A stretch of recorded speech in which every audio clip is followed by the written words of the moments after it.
박하나의 임신 거짓말이 친자 의심 후 폭풍을 예고했다. 2월 26일 방송된 KBS ETV 주말 드라마 신사와 아가씨 43회 극본 김사경 연출 신창석에서 조사라, 박하나, 분, 이영국, 지현우 분에게 임신 거짓말했다. 이날 방송에서 조사라는 차건 강은탁부 내 아이를 임신한 사실을 알고도 이영국을 찾아가 회장님 아이를 임신했다고 뻔뻔한 거짓말을 했다. 이영국은 자신의 기억을 잃은 동안 조사라가 제 아이를 임신한 것인지 혼란에 빠졌다. 이어진 예고편에서는 이세란, 윤진이 분이 진짜 우리 오빠 애가 맞아? 유전자 검사해야 하는 거 아니야? 라고 조사라의 백속 아이 친자를 의심했다. 왕다란, 차화연 분도 조사라에게 우리 영국이하고 언제 만리장성을 쌓은 거야? 라며 의심했고 조사라는 그런 이야기를 어떻게 해요? 라고 둘러댔다. 이영국이 그 아이 정말 내 아이 맞아요? 라고 묻자 조사라는 함께 병원을 찾아가 설마 기억이 안 난다고 이 아이까지 부정할 작정이냐고 우겼다.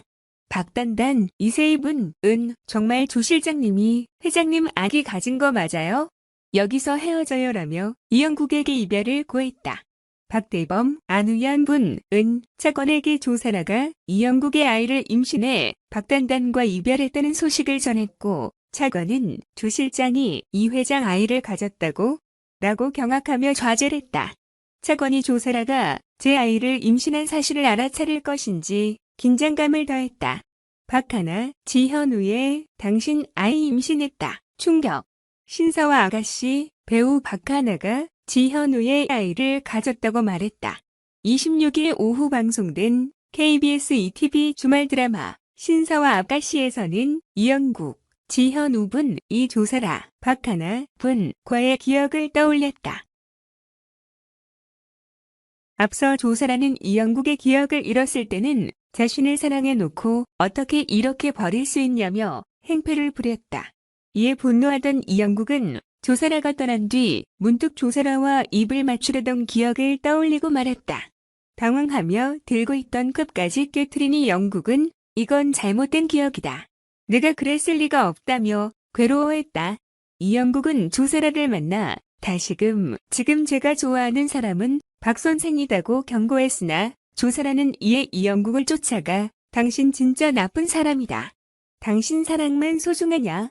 내 사랑은 하찮냐? 뭐가 진짠지 내가 어떻게 확신하냐며 소리를 질렀다. 이영국은 홀로 남게 되자 대체 내가 무슨 짓을 한 거냐? 내가 어떻게 했길래 저렇게까지 하는 거냐며 머리를 쥐어뜯었다. 이영국은 다시 고정우, 이루분을 찾아가 고민을 전했고 고정우는 조 실장이 너랑 약혼했던 건 사실이다. 그렇지만 조 실장과 그런 관계였다는 건 기억 돌아오기 전까지 알 수 없다. 조 실장만의 주장일 뿐이다. 지금 내 감정에만 충실하라며 따뜻한 조언을 전했다. 반면 조사라는 차건 강은탁부 내 아이를 가졌다는 사실을 깨닫고 말했다. 조사라는 혼자 산부인과까지 갔다 돌아오며 좌절했다. 이영국은 박단단, 이세희 분과 퇴근길 데이트를 즐기고 아이들을 데리고 오락실을 가기도 하며 즐거운 시간을 보냈다.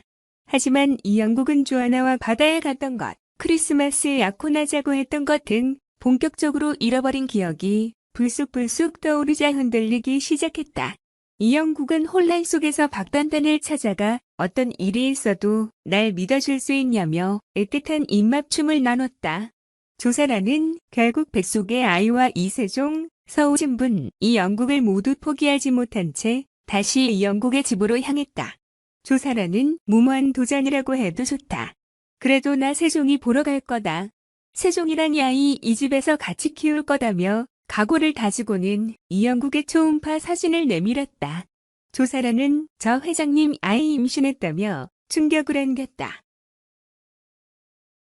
한편 박대범, 안우연 분과 이세란, 윤진이 분은 눈물을 흘리며 극적으로 재결합했다. 차현실, 오현경 부는 이 소식을 듣고 분노했으나 장미숙, 임혜진 분, 이세란의 지분 상속 얘기를 듣고는 빠르게 마음을 바꿨다. 이영국 역시 이세란에 설득됐다. 박대범과 이세란은 차현실의 결혼 후 6개월간은 박대범의 집 창고방에서 살고 싶다며 행복해했다. 인민을 위해 복무하라. 파격 노출, 수위 높은 배 대신 그 이상은 영화 인민을 위해 복무하라가 파격 노출과 수위 높은 배 대신으로 관심을 받고 있다. 영화는 출세를 꿈꾸는 모범병사 무광, 연우진분, 이 사단장의 젊은 아내 수련, 치안분과의 만남으로 인해 넘어서는 안 될 신분의 벽과 빠져보고 싶은 위험한 유혹 사이에서 갈등하며 벌어지는 이야기. 칸에서 주목받은 김봉남 살인사건의 전말, 700만 명이 육박하는 관객을 모은 은밀하게 위대하게를 통해 작품성과 흥행성을 다 갖춘 감독으로 평가받은 장철수 감독이 연출했다. 인민을 위해 복무하라는 오랜만에 극장을 찾은 청불 화제작이다.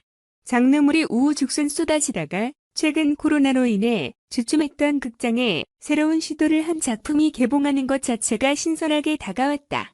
여기에 로코킹으로 사랑받는 연우진의 변신, 작품성 있는 원작을 영화화한 인민을 위한 복무하라는 개봉 전부터 큰 화제를 모았다. 영화는 2시간이 넘는 러닝타임 속 두 남녀의 멜로를 가득 담아냈다. 배경을 정확히 알 수 없는 가상의 사회주의 국가에서 나이 많은 사단적 남편과 결혼한 수련은 자신의 집에 취사병으로 온 무광을 유혹하고 사단장이 집을 비운 사이 무광과 뜨거운 관계를 이어간다. 인민을 위해 복무하라에서는 제목만큼 파격적인 정사신이 펼쳐진다. 특히 두 사람이 아무것도 하지 않고 사흘간 문을 걸어 잠근 채 온 집을 돌아다니며 정사를 펼치는 장면은 파격적이고 노골적이다. 장철수 감독은 이 정사 장면을 길게 늘여놓으며 영화 속에서 하고 싶은 이야기를 꺼낸다. 파격으로 관객의 시선을 모으는 데는 성공했지만 메시지 전달은 의도대로 되지 않는다. 길게 나열한 정사신은 파격 그 이상은 넘지 못했다. 자신보다 직급이 높은 상사, 이자 상사의 아내의 유혹, 출세를 위한 굴복, 무너져가는 위계 관계, 짧은 시간 그 속에서 싹 트는 감정, 이별을 앞두고 사랑을 증명하기 위해 체제에 반항하는 두 남녀, 이 모든 것들이 관객들의 감정에 쉽게 와닿지 않는다. 원작 소설이 촘촘한 묘사와 함께 감정을 상승시키는 것과 달리 관객은 눈앞의 자극적인 영상을 먼저 받아들이기 때문에 어렵고 세심한 감정들이 쉽게 와닿지 않는다. 블랙 코미디라기에는 무겁고 멜로로 관객을 설득시키기도 힘들기에 파격적인 문제작, 그 이상을 찾기가 쉽지 않다. 다만 비슷한 영화들이 쏟아지는 극장과 이 같은 참신한 시도를 통해 관객이 다양한 선택을 할 수 있게 된 점은 의미 있다고 볼 수 있을 것 같다.